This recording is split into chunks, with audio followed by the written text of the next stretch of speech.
Hi guys. Greg, just your thoughts on, first of all, the camera on my face, the 45 minutes, the first half and the second half. I guess before you brought in the academy kids, what did you think of how you guys handled everything from up to there? I thought the first stretch of the first half, I thought we were in pretty good control of things.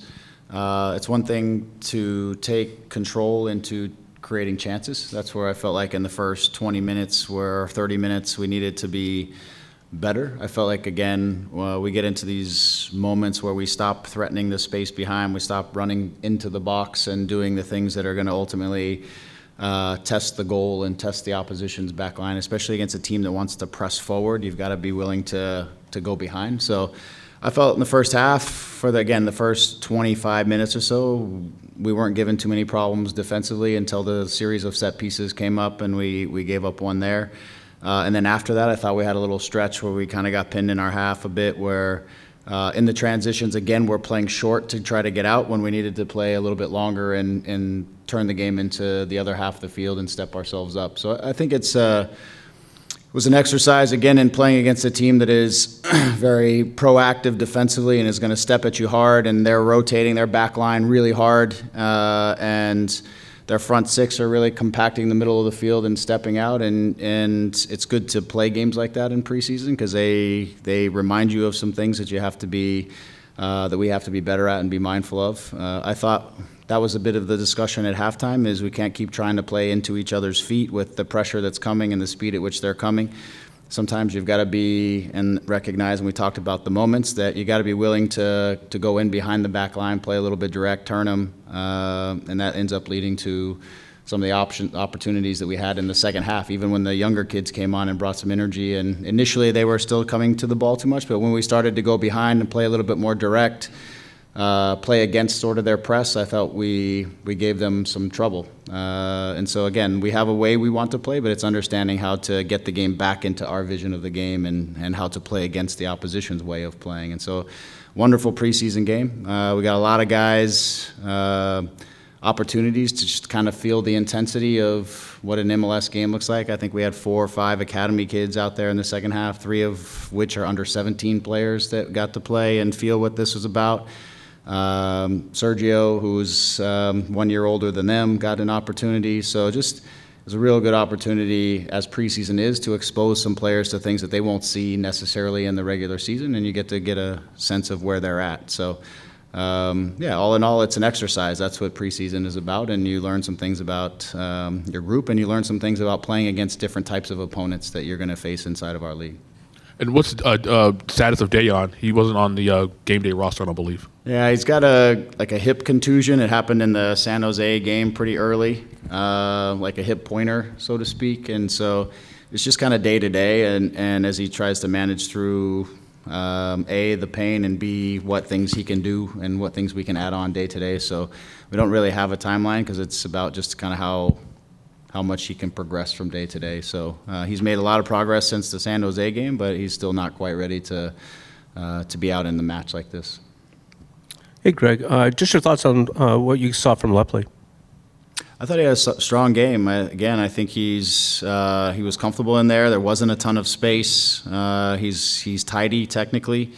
I think he's increasing sort of the speed at which he is thinking the game and understanding what we're trying to do.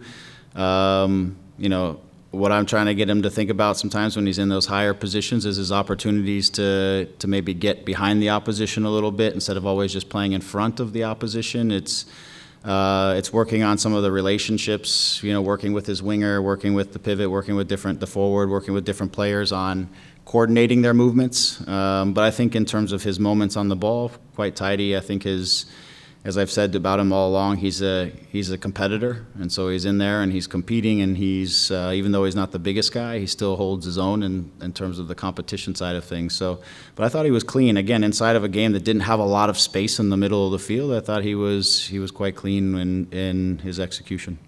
We saw Cuevas start in more higher up on the wing. Just your thoughts on his ability? It's just, again, preseason. So is that something you could see him? No. Okay. Is that fast enough? Yeah. Not because it's anything against him. It's just not how we want to be playing, and it's not where he should be playing.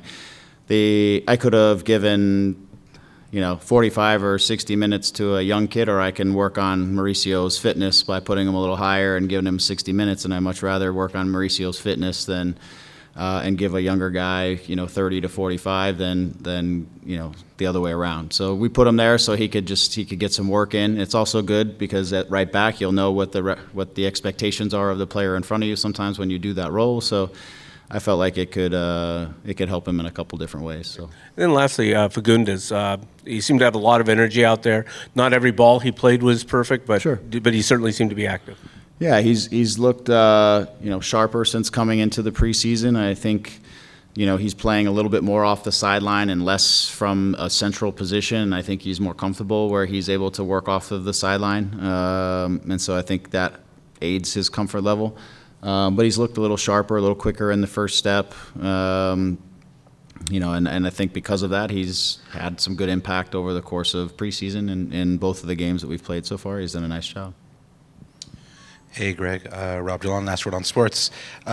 We saw John McCarthy for the first time today. What did you think of his performance? And then is the plan going forward to split the halves for the goalkeepers up until, the first game of the season? No, I mean, to be honest, there's 3 goalkeepers, and Novak didn't dress today because he played the last game, and so he just wasn't in the mix. So we're trying to get each of these guys some experience and an opportunity. For John, it was, first time. Not first time because he got some minutes in San Jose, but a little bit first time behind the group against a really high-pressing, fast-closing team, having to make some of those decisions in distribution on whether to play short or in between the lines or just to go long. Some decisions that he had to make where he has time on the ball and trying to figure out what that first pass should look like. Because against a team like this, if the first pass is wrong, you're just initiating a fast press against you. So it's a little bit of analyzing some of that for him, which was nice. And then on the defensive side, it's being a goalkeeper. That's the things that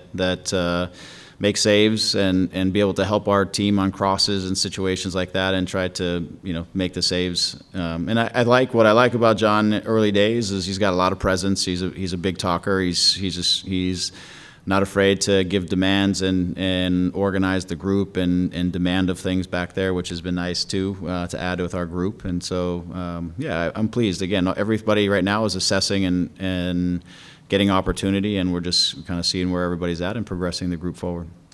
You mentioned Harbor Miller last week as somebody that you've been enjoying in preseason. What did you think of his performance today? I noticed he was one of the first subs on. Yeah, Harbor is, background a little bit on Harbor. He was a winger for most of his time here at the academy, and then over the last about 12 months to 18 months, he's become a right back. So part of the reason I brought him on at half is I was going to move. We were only playing Mickey 45, so I dropped Mauricio to get 15 more minutes in his natural position. And because Harbor's played a little bit of winger, I wanted him to feel the speed and the intensity of the game before I dropped him back into fullback where he has to defend. And then we brought Sergio on. So, but I think he's done a really nice job through preseason. You can tell he has the physicality to be able to compete and to play. His fitness level is high, so he has the physical tools. For today, it was for him to feel the speed of things, especially how fast you can get closed down in a game like this, and being able to make decisions quickly and have your solutions and all those kinds of things. So for him, it was really just a day to feel and just get an experience inside of the intensity of, this is still preseason, but the intensity of an MLS level type of game and the speed at which men will close you down, especially a team like that, and the power at which they arrive and being able to have your solutions and execute at the right times in the right ways. But I thought he competed really well. I think he's, we think he has a really bright upside, and I think he's not miles away from being able to, to get his experiences and start learning his trade at the, for sure at the professional level. But he'll start off within the second team really working on some of these things. But I've been pleased with his performances through preseason for sure. Yeah. Hey, Greg. Lepley was lively tonight. Have there been any discussions internally about maybe doing more to create a pipeline so that promising players can get more minutes at the first team level? Yeah, I just think it's for us to keep working on the opportunities to get guys in minutes. I think of guys like Dan Aguirre, who's kind of grown up inside of it, and now a guy like Tanner. Should we come to an agreement and keep them in the first team level. But yeah, we got to keep pushing guys through. I think we've been doing more of that with the Julians and and you're seeing Mauricio, and you're seeing more of these guys, Jalen, more of these guys coming through our system and getting opportunities. But the facts of the matter too right now is who you're putting on the field has to help you win games, because you come off a tough season. It doesn't matter their age. It matters whether we win games. Nobody cares if you have an 18-year-old on the field if you're losing. So we need to find the balance and help make sure these guys are getting opportunities to grow and learn the game, but they're helping the team to be successful and win, and that's just coming with being at the LA Galaxy, right? You don't have as much leeway as you might at somewhere else. So, but that's part of the development and part of the growth, is being able to accept that responsibility to win the game. We were tied 1-1 at the end, and we had a little bit younger group on the field. We make a mistake, and it ends up 2-1 when we can maybe see that game out a little bit cleaner than we did on the day. But those are learning experiences, and you'd rather have those in preseason and hope that you can grow from them and not have them in the regular season. And we'll go to Zoom to Alex Ruiz. You can unmute yourself, Alex. Hey, Greg. Thanks for the time. I just wanted to ask you, maybe kind of more We were having talking this problem about the the other day, academy too. kids. Oh, can you hear me? Is the back room working?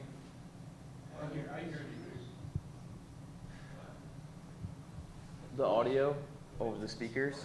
Greg, when do you guys hit Coachella? Tuesday. Yeah. And then we play Wednesday against Charlotte. I think it's the first one. Alex, go ahead. Hey, Greg. Can you hear me? Yes. Yep. Hey, yeah, kind of going on talking about the younger academy kids. I guess we know LA is a hotbed for young talent and stuff like that. So I guess maybe from your perspective, how important is it to maybe show that you guys are willing to give these kids minutes in preseason and give all these younger players a chance to fight for a roster spot? How important is that in selling the academy when there's also competition on the other end of the city? Yeah, look, I think, like I said earlier, I think we've been doing that. I think you've seen Julian come through and then go off to Barcelona, obviously at Las Palmas now, but I think you've seen Jalen come through last year. If it wasn't for an injury, he would have picked up a lot of minutes probably last year, and you're seeing more guys come through. And there's others, I'm sure I'm missing some guys in the same time, but guys are going to continue to get opportunities. We think that, and we believe that the system that's in place, our academy teams play like our first teams. They understand their functions. They understand our principles. They understand how we want to defend. And I think that helps them. I think when you look at Gabby, who's jumped into the middle of midfield and was the pivot today. If we know Gabby, he's 16 years old and was able to pick up the ball a couple times in an area that didn't have a lot of space, and he quickly released the pass to the opposite side in the gap, and it started an attack for us. Right, these are things that they're learning in the academy that will help them to transition into the first team, to understand what our principles are, and it takes that. It's not about just showing up and trying to be as good as the guy across from you. If you have a structure and you have a system and you have a way of playing and you have all of that, then managing the speed of the game and managing some of the other details aren't necessarily as difficult as they would be if you don't have a way of playing and you don't have a system about you and a set of principles and things like that. So I think it really has helped these guys, and it's going to help them transition into the second team, help them transition into the first team. It's about consistency for those young players when they get into the first team level, that you're not asking them to do random new things, that they're actually doing the things they've been practicing for a good chunk of their career, and then they just have to execute them at the game speed that is demanded at the higher level. So more and more opportunities are important, to answer your question, for our young players, but we believe in the system that's in place, and we believe in these guys that are coming through. And so as they are ready, they're going to keep getting opportunities to be pushed forward and to show what they're capable of doing. Thank you, Greg. Thanks for your time, Greg. All right. Thanks, everyone. You guys were really young last year at the G2 level. Is that the plan again this year? We'll be pretty young. I think we'll be more balanced than we were last year in terms of a mix of young guys and a mix of sort of guys with maybe a touch more experience, just for the combination of stability and youth, if you will. So we'll still be pretty young. Here in the next few days, you'll hear more signings of academy kids that are pushing through, but we're definitely not going to turn that team into a 20-somethings team. It's going to be for our academy. It's going to be younger, and it's going to be to progress players through that we think have first team potential ideally, and the more we continue to do what we're doing and grow, then more of those players who are in that system will have first team potential. But we're kind of in year 2 of the MLS Next Pro version of it, you know, and I wouldn't also discount a little bit of a COVID period where we're actually feeling a little bit of at that upper echelon of the academy, where the kids who didn't play for a year or a year and a half because of COVID, and trying to push those kids forward and stuff like that. So it's been an interesting little process over the last year and a half, but the team is going to be about our younger players and the development, along with a few players who are stable and can maybe help the first team right away, and finding a balance inside of that. So, yeah, thanks.